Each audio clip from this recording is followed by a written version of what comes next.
Good morning, नमस्कार दोस्तों। इस वीडियो में हम जितने प्रश्न देंगे पूरे के पूरे डिटेल में और एक्स्ट्रा फैक्ट के साथ में। अगर आपको इस वीडियो का पीडीएफ चाहिए तो हमारे टेलीग्राम ग्रुप को ज्वाइन कर लीजिए, जिसका लिंक इस वीडियो के डिस्क्रिप्शन में मिल जाएगा। आप वहां से डाउनलोड कर पाएंगे बहुत आसान तरीके से। और दोस्तों हम बाद में एक क्वेश्चन भी पूछेंगे, उसका जवाब आपको कमेंट बॉक्स में देना है, तो इसीलिए इस वीडियो को शुरू से लेकर लास्ट तक अवश्य देखिएगा। तो चलिए ज़्यादा समय न लेते हुए चालू करते हैं आज के वीडियो का पहला प्रश्न।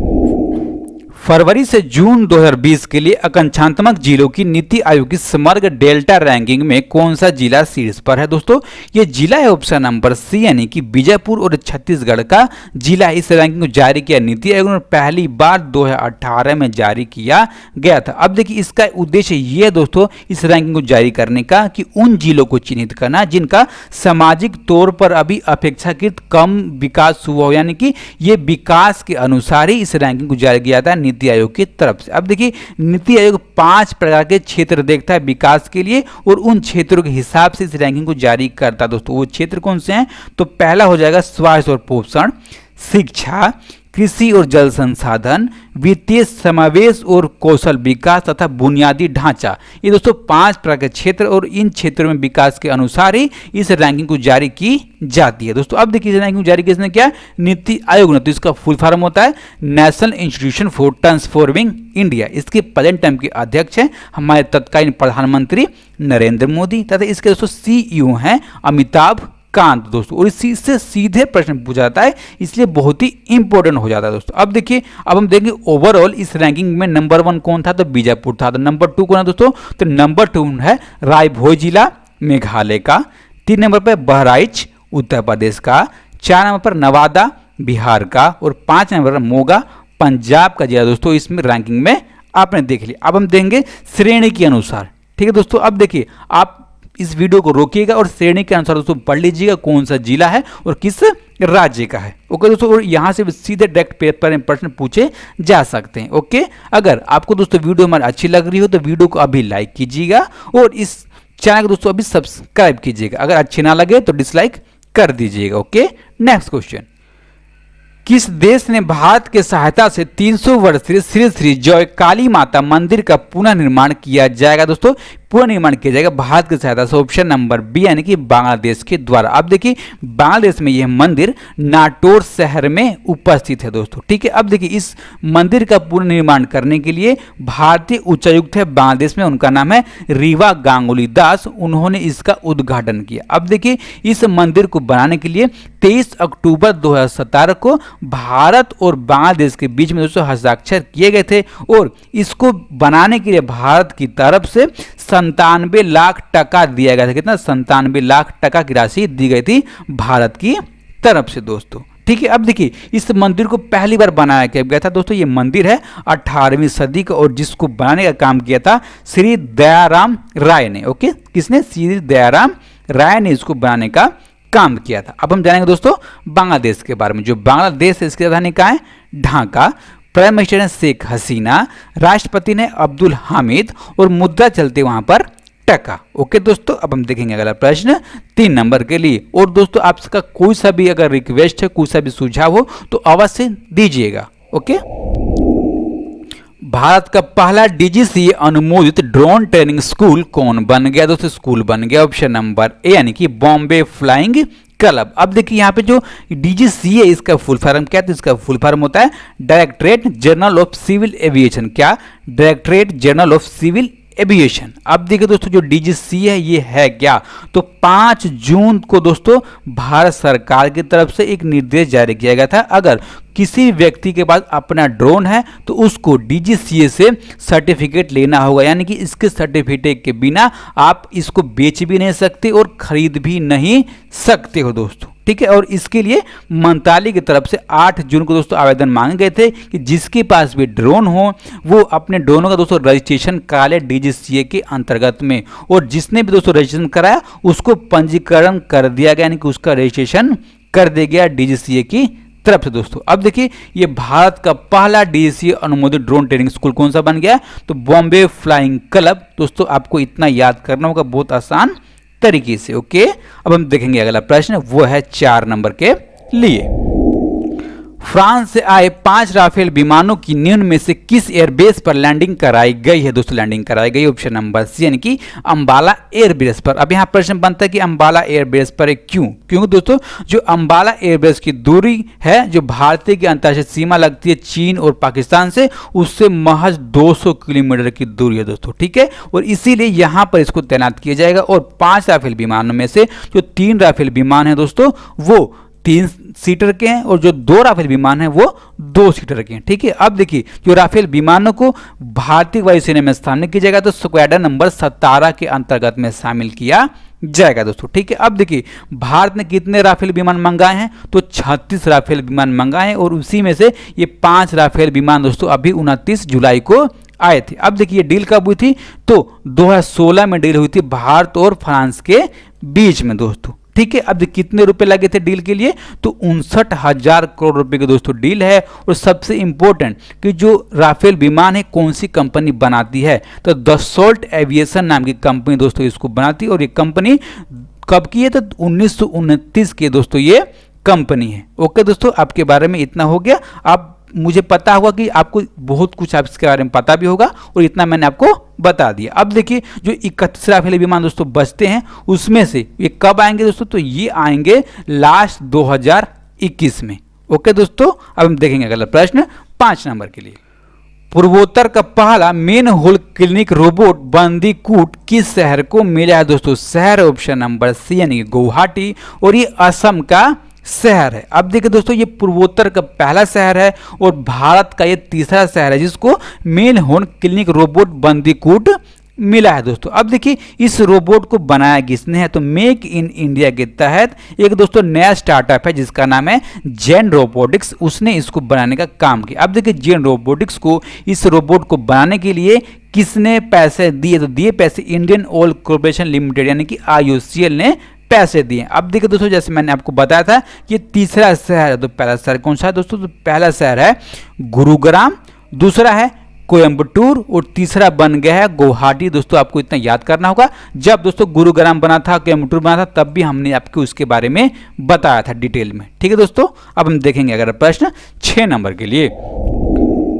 भारत की पहली सौर ऊर्जा संचालित नौका का नाम बताइए जिसने इलेक्ट्रिक बोट्स और बोटिंग में उत्कृष्टता के लिए प्रतिष्ठित गुस्ताव ट्रॉबे अवार्ड को जीता है। दोस्तों इस अवार्ड को जीता है ऑप्शन नंबर यानी कि आदित्य नाम के बोट की तरफ से। दोस्तों अब देखिए जो बोट है केरल के बेम्बार्ड बैकवार्ड्स में दोस्तों चलता है और 2017 से ये चलते हुए आ रहा है दोस्तों, ठीक है। अब देखिए जो ये पुरस्कार दोस्तों ये पहली बार दिया गया है और यह दुनिया का एकमात्र ऐसा सम्मान है जो व्यक्तियों और कंपनियों को दिया जाता है जो अत्याधुनिक इलेक्ट्रिक नौकाओं का निर्माण और नवाचार करने के लिए दोस्तों काम कर रहे हैं। दोस्तों ये पहली बार दिया गया इसलिए बहुत ज़्यादा इंपॉर्टेंट हो जाता है दोस्तों, ठीक है। अब देखिए जो ये नौका है दोस्तों ये इस नौका पर एक बार में 75 लोग बैठ सकते हैं और दोस्तों जो 75 लोग बैठ सकते हैं और ये नौका एक दिन में 22 यात्राएं करती है और एक साल में 5,80,000 दोस्तों यात्राएं करती है।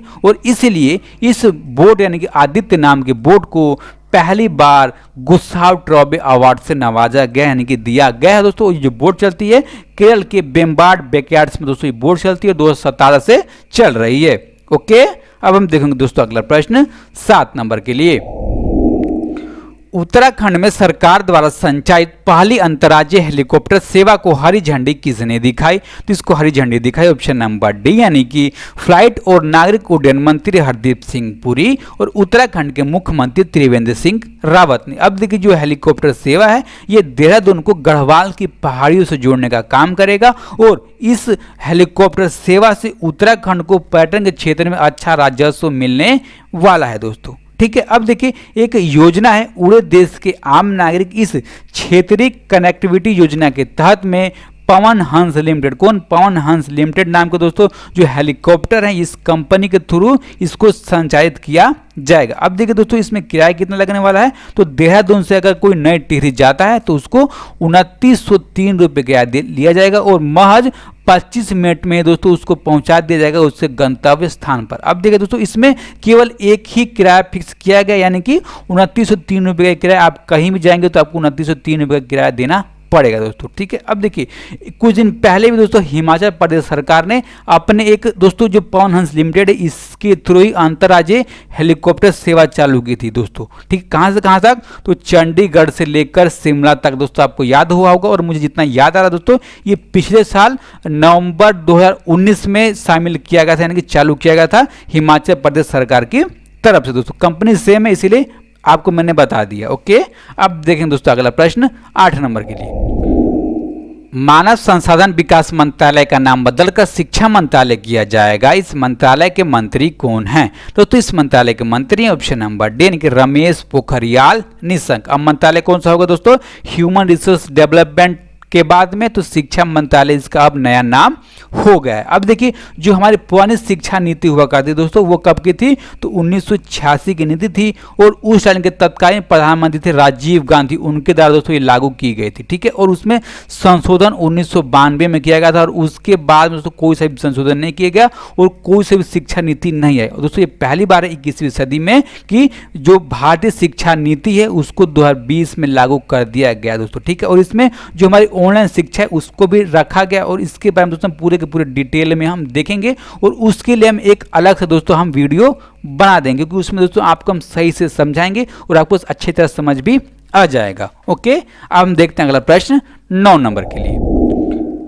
भारत सरकार की डिजिटल इंडिया पहल के तहत पृथ्वी विज्ञान मंत्रालय ने MOES यानी कि ministry of earth science KRCNET launch किया। यहाँ पर KRCNET क्या है दोस्तों? इसका फुल फॉर्म होता है ऑप्शन नंबर डी यानी कि नॉलेज रिसोर्स सेंटर नेटवर्क, इसका फुल फॉर्म होता है। अब देखिए दोस्तों इस पुरस्कार को किसने जारी किया है?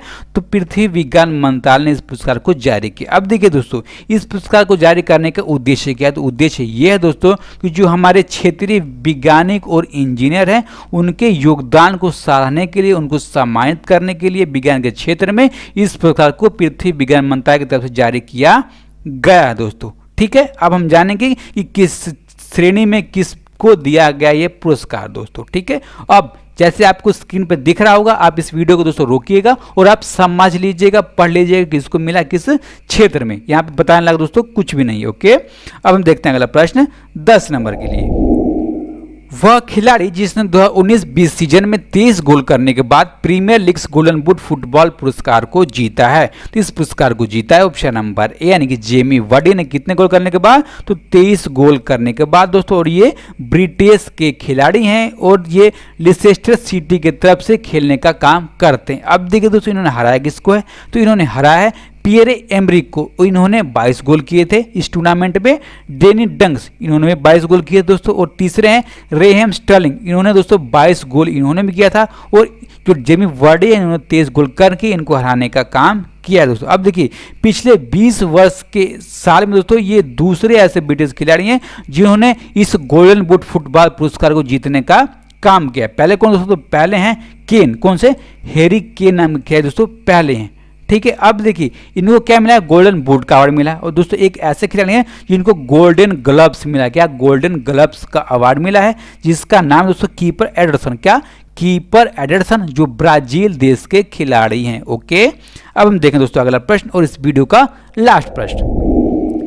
मनुष्य तस्करी के खिलाफ विश्व दिवस कब मनाया गया दोस्तों? विश्व दिवस मनाया गया ऑप्शन नंबर डी यानी कि 30 जुलाई को। अब देखिए इस दिवस को मनाने के पीछे का उद्देश्य क्या है दोस्तों? उद्देश्य ये है जो मानव तस्करी हो जाती है दोस्तों, जो मानव तस्करी होती है तो उसका जो अंग होते हैं वो भी बेचे जाते हैं और काफ़ी लोगों को मार दिया जाता है दोस्तों। ठीक है, और इससे जो मानव की जो मानव अधिकार होता है उससे हनन होता है और इसीलिए इसके बारे में जागरूकता पैदा करने के लिए इसको हर साल 30 जुलाई को मनाया जाता है। अब देखिए इसकी अब की बार की थीम क्या है दोस्तों? यानी कि अब की बार की दोस्तों इसका विषय है committed to the cause working on the front line to end human trafficking. अब की बार का दोस्तों इसका थीम है किसका? तो मनुष्य तस्करी के खिलाफ विश्व दिवस का अब की बार का इसका थीम है दोस्तों। ठीक है, अब हम देखेंगे जो हमने कल के वीडियो में प्रश्न पूछा था दोस्तों। हमने पूछा था साल 2023 में होने वाले महिला विश्व कप फुटबॉल के लिए ऑस्ट्रेलिया और किस देश को संयुक्त मेजबानी मिली है दोस्तों? संयुक्त रूप से मेजबानी करेगा ऑस्ट्रेलिया के साथ ऑप्शन नंबर डी यानी कि न्यूजीलैंड। अब देखिए दोस्तों आमतौर पर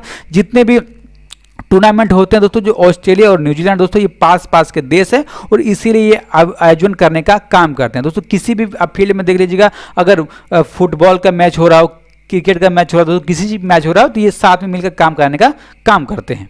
ओके दोस्तों, अब हम देखेंगे जिसने इस प्रश्न का सही जवाब दिया है दोस्तों, किसने दिया है, तो विजय कुमार, कुणाल कुमार सिंह, पूजा पाठक, शक्ति कुशवाहा, भोला शंकर, प्रियंका मोदी, छोटू आर्यन और अमन कुमार, इन सब दोस्तों ने इस प्रश्न का सही जवाब दिया है। अब हम देखेंगे आज का प्रश्न, और इस प्रश्न का जवाब दोस्तों आपको कमेंट बॉक्स में देना है जैसे आप देते आ रहे हो। अगर आपको दोस्तों वीडियो अच्छी लगी हो तो वीडियो को अभी लाइक कीजिएगा, और जो भी दोस्त इस चैनल पर नए हो चैनल को दोस्तों अभी सब्सक्राइब कीजिएगा, और इस वीडियो को ज़्यादा लोगों तक पहुंचाने के लिए शेयर करना बिल्कुल भी ना भूलिएगा। अगर आप शेयर करेंगे दोस्तों, लाइक करेंगे, सब्सक्राइब करेंगे तो हमें अच्छा लगेगा, और हम वीडियो बनाकर दोस्तों प्रोत्साहित होते रहेंगे। ओके, अपना ख्याल रखिए। नमस्कार, धन्यवाद।